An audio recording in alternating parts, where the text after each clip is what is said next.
নমস্কার বন্ধুরা, আমি ইউটিউব চ্যানেলে আবার চলে এলাম। তো আপনাদের কাছে এসেছি আজকের একটা নতুন টপিক নিয়ে। টপিকটা হলো কাঁকড়া সুন্দরবনের মানুষ কিভাবে চাষ করে বা কীভাবে নদীতে ধরতে যায়, সেই বিষয়ে কিছু তথ্য আপনাদেরকে জানাবো। তো শুনুন, বলছিলাম যে কাকু, আপনারা যে কাঁকড়া চাষ করেন বা জঙ্গলে ধরতে যান, কোনটা করেন? আমি কাঁকড়া ধরতে যাই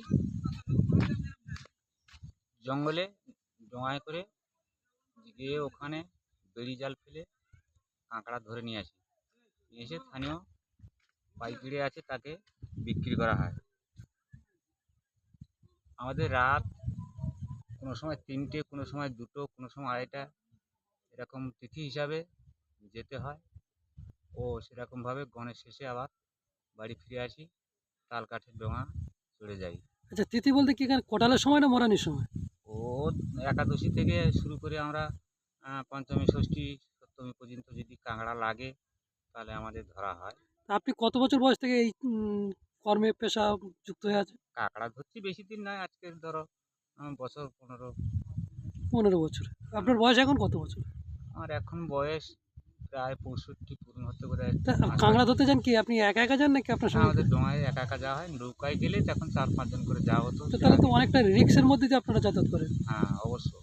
আচ্ছা, আপনাদের এই সুন্দরবন এলাকায় সরকারি কোনো সুযোগ সুবিধা নেই যে আপনাদের এই যে মৎস্যজীবী হিসাবে সেভাবে? সরকারি সুযোগ সুবিধা যেটা সরকার পক্ষ থেকে যেটা ঘোষণা করে সেটাও আমরা ঠিক মতন পেয়ে উঠি না। গত বছর 2024 সালে ঘোষণা করলো যে এখন গাং বন্ধ। আর তোমার এমনি অঞ্চল থেকে মাইক নিয়ে পাড়ায় পাড়ায় ঘুরলো মৎস্যজীবীদের, যাদের সমুদ্রে মৎস্য শিকার বলে যে কার্ডটা আছে, ওই কার্ডটা যাদের আছে ওনারা 5,000 করে 2 মাসে 10,000 টাকা দেয়া হবে, আপনারা গাঙে যাবেন না।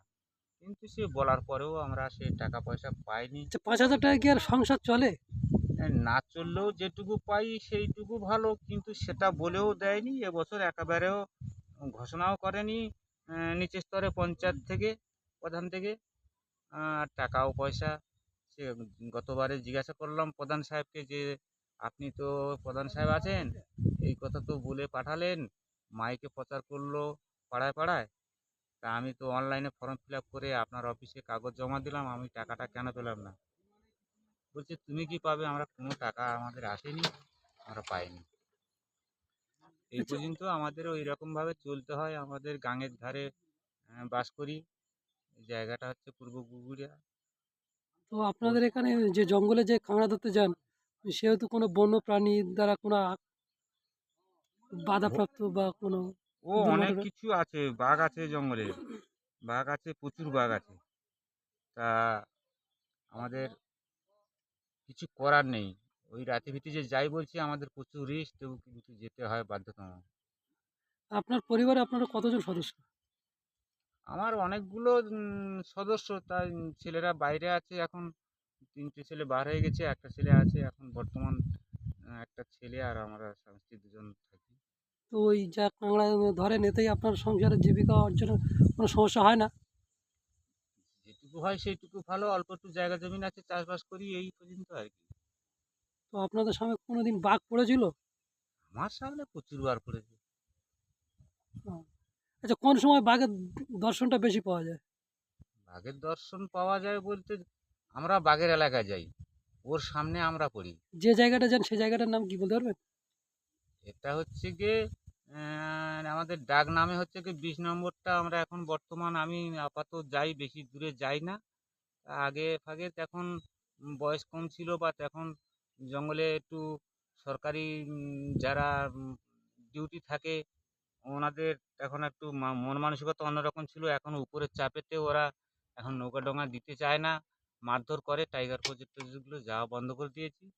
এখন আমি এই বাড়ির পাশাপাশিতেই, এটা 20 নম্বর জঙ্গল সরকারি। টাইগারে গেলে ওখানে কাঁকড়াটা বেশি হয়? হ্যাঁ, অবশ্য হয়। ওখানে বাঘেরও দেখা যায় ভালো, তাই না? বাঘ তো, টাইগারের বাঘ তো অন্যরকম বাঘ। টাইগার বাঘ যদি একবার ছাড়া হয়েছে, কিছু কিছু জায়গায় সেখান থেকে লোক ছাড়িয়ে নিয়ে আসা খুব কষ্ট আছে। তাই?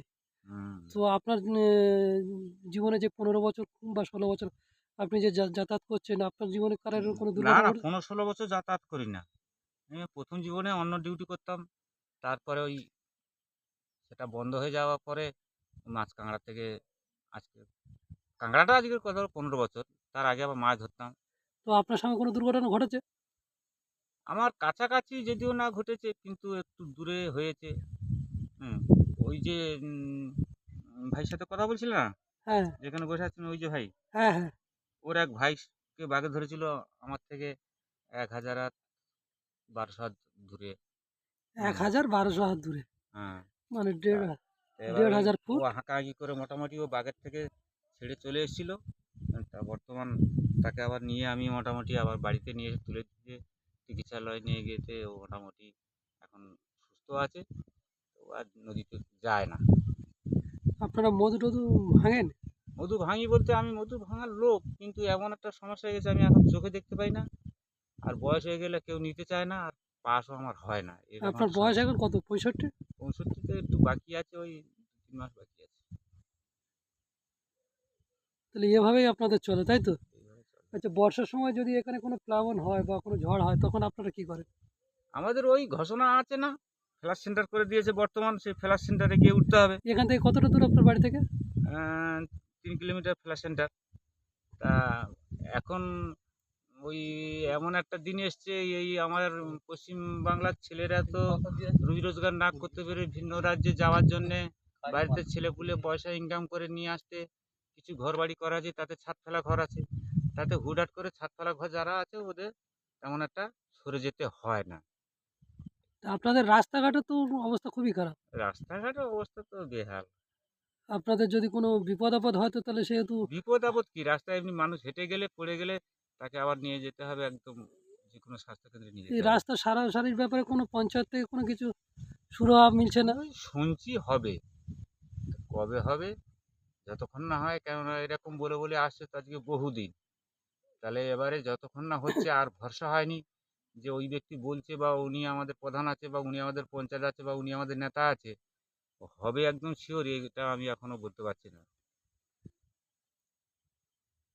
টাকা তো বিভিন্ন খাতে খরচা করছে কিন্তু মেন মেন জায়গা যেখানে খরচ করার দরকার সেখানে সার্বিকভাবে যেটা উন্নতি হবে সেই দেখভালটা করার মতন মন মানসিকতা হচ্ছে না বর্তমান যারা আছে। ব্যক্তিগতভাবে দেয়, কারো লক্ষ্মী ভাণ্ডার আছে, কারো ভাতা টাকা আছে, কারো এই কৃষক বন্ধু টন্ধু নানান রকম সতর্ক আছে তো। আপনাদের এখানে কোন পার্টি ক্ষমতায় আছে? এখানে টিএমসি ক্ষমতা আছে। টিএমসি তো অন্যান্য জায়গায় কাজ করছে, আপনাদের এখানে করছে না কেন? ওগুলো তো সব উপরের নেতৃত্ব যারা যেরকম চালাবে সেরকম চলবে। ও কি আমি বলে দিলে হবে না আপনি বলে দিলে হবে, কেউ বললে হবে না। যেখানে যেরকম ভাবে সিস্টেমে চলে সেরকম ভাবে চলতে হবে। তো বন্ধুরা, আপনারা শুনলেন তো একজন সুন্দরবনে মৎস্যজীবী মানুষের মনের কথা। তারা কত কষ্ট পরিশ্রম করে জীবিকা অর্জন করে। তো আগামী দিনে যাতে নতুন নতুন ভিডিও আপনারা পেতে পারেন সেভাবে আমাদের চ্যানেলকে সাবস্ক্রাইব করে রাখবেন। আর আমরা নতুন নতুন ভিডিও আপলোড করতে থাকবো। জয় হিন্দ।